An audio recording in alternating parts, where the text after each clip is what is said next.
کے پاس وقت کتنا، میرے پاس، آپ کے پاس، ہم سب کے پاس وقت کتنا؟ اللہ کے رسول نے پہلے ہی بتا دیا، خدا نے پہلے ہی سمجھا دیا ہے بندے، جب تو دنیا میں آیا تو تیرے ایک کان میں اذان دی گئی اور دوسرے کان میں تکبیر پڑھی گئی۔ اب وقفہ کتنا ہے؟ جب اذان ہوتی ہے، پھر نماز، پھر تکبیر ہوتی ہے، اذان اور تکبیر کے بعد کتنا وقفہ ہے انسان کے پاس نماز کا؟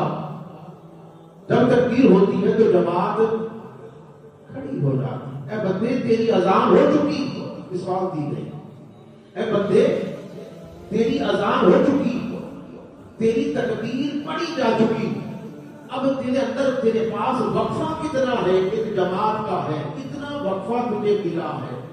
اب اس میں چاہے تو جنتی بن جا، اس میں چاہے تو دوستی بن جا، اس میں چاہے تو اپنی تیاری کر کے جنت حاصل کر دے، اگر نہیں تیاری کرتا تو پھر جہنم کا تو حقدار بن جائے۔